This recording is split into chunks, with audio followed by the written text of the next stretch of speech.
เลย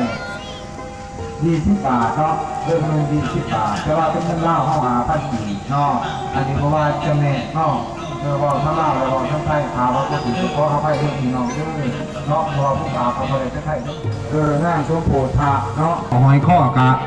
เอาไว้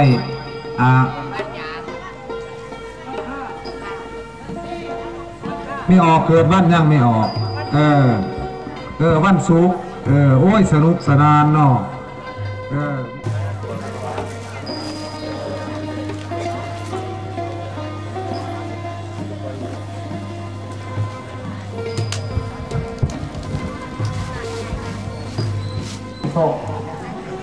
โอ้ยพี่ปากกาไปเลยปล่อยเพลงมันต้องกับพูดพระด้วยครับ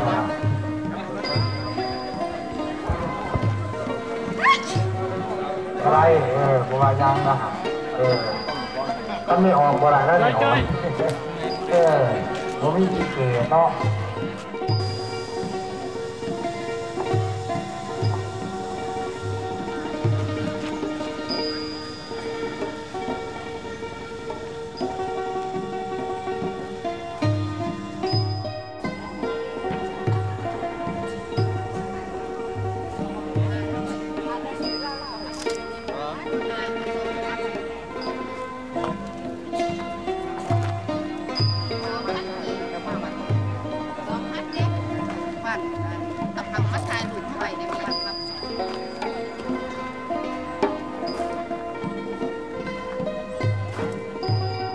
ไปยังมึงพี่ว่าอยู่ใช่ไหมได้5,000กีบแล้วได้5,000แมนได้5,000แมนได้5,000กีบมีสิทธิ์นะครับเราจะต้องไปยืนตัวเองเรื่องมีสิทธิ์ต้องไปยืนตอมอหลบตอนยอดอันนั้นยอดเสปากยอดเสปากแล้วจะตอนยอดผักปลายอดเสปากเลยถึงตอนยอดผักปลาก็ได้เป็นเรื่องจะได้ถวายไม่ได้พอตูรัตพี่ดีเกไปเฟิร์น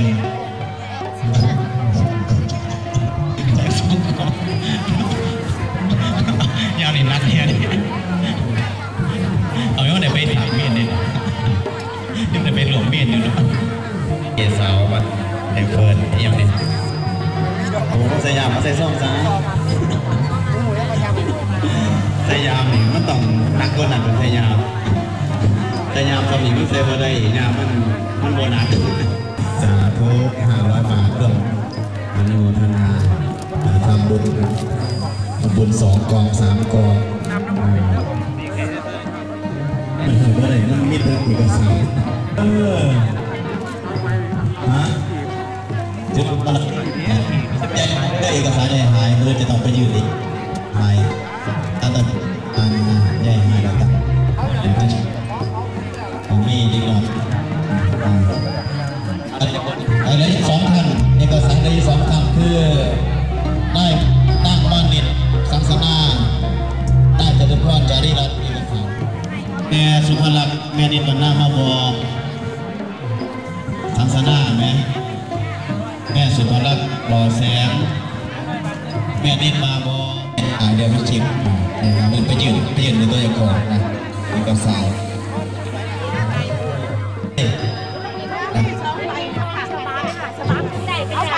ได้แล้วบอกได้แล้วบอกไปลูกต่ออย่างป้ายังเปิดหลับอยู่ได้แม่ได้น้ำมันหน้าตอนนี้ครับพอเห็นแม่เดี๋ยวแกงซื้อแบบกับขาบแล้วบอกเป็นยังเดี๋ยวรถซื้อไปแล้วรถซื้อแล้วบอกเป็นยังได้แม่ได้เดี๋ยวจะจัดการใหม่เดี๋ยวจะจัดการใหม่ขอโมทนาจะผ่านรถผ่านสิทธิในผลในพื้นใจดีพุ่งเกษตรสมบังนำยืนเป็นรถผ่านกับได้ยกมือพ้นจากเพื่อนบ้านทั้งนาครับ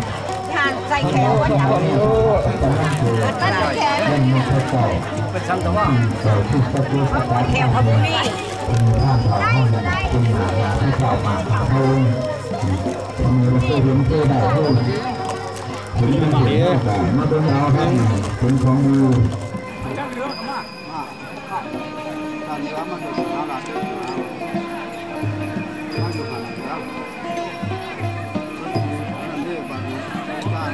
เ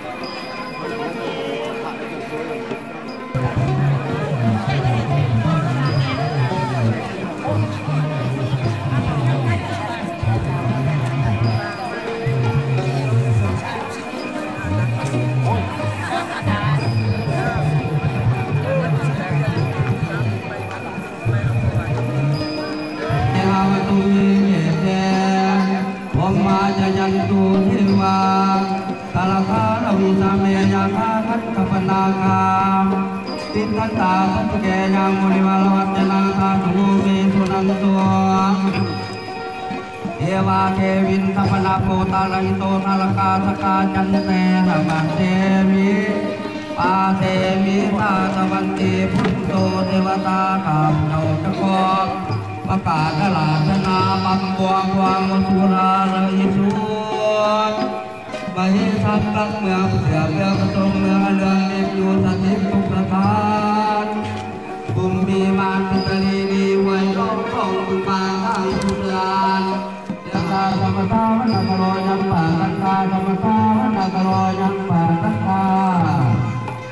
กิมินาตตาเลนาตังสุทัสสะปิโตจยามาอา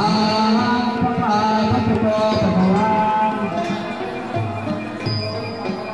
พุทธังภะคะวันตังอภิวาเทมิอินาสกาเลนะตังภะคะวัตโตสยามานะโมตัสสะภะคะวะโตนะโมตัสสะภะคะวะโตอะระหะโตสัมมาสัมพุทธัสสะอุปาทายังพันเตจุจุลกนาตายาเตสะละเนตาปัญญาทุนานาจาปุริสุอัตถาโมนาอัตถาติคาปานิปัญญาติคาปานิอัตถามายังพันเตติสรเนนะสหอาคาสราญญาจามาตาติยังพีมายังพันเตติสรเนนะสหอาคาสราญญาจา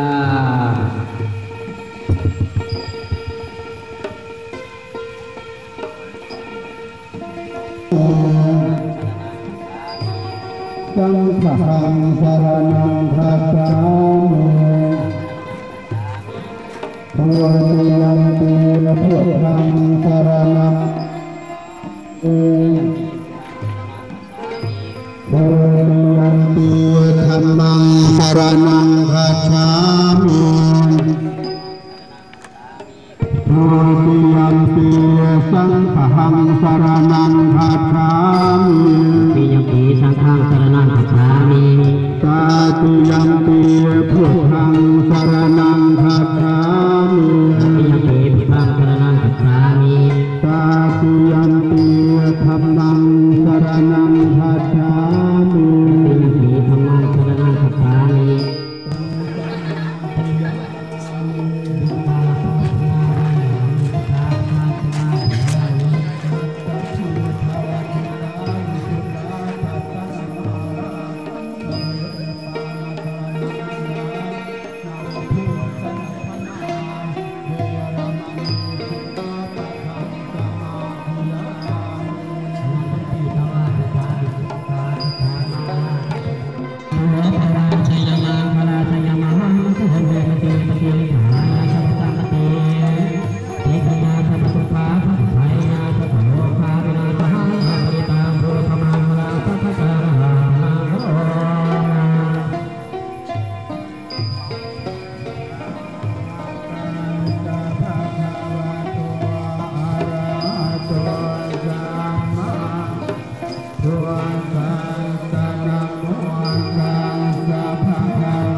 วันนกรวยมปาทัน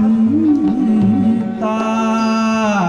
นาคามีข้าขอนอบน้อมกล่าวขึ้นนามัสการประดิษฐานอัญชุรีบรรนอเพื่อเสียนสิโลดเทพราเจ้าจงปรีเปรมปรามโหดมโน ำนุงแห่งบรมกษัตริย์ขัตติยาวงศ์อันเรืองเดชเทพราเจ้าซึ่งสิงสถิตอยู่ในเรือนหลวงจักรามีเทพราเจ้าอันสิงสถิตอยู่ในบ้านเรือนและไรนา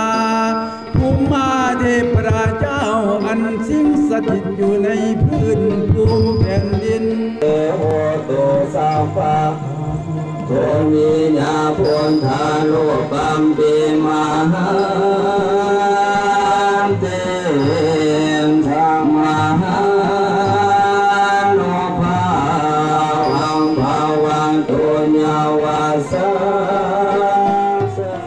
ทาภิเนหาลาสัมปันโนเวจังสายังโสโคโนปันทาวาทานาปาลามิสัมปันโนอันโนเวจังสายังโสโคโนภะคะวะทานาปาลามาทาปาลามิสัมปัน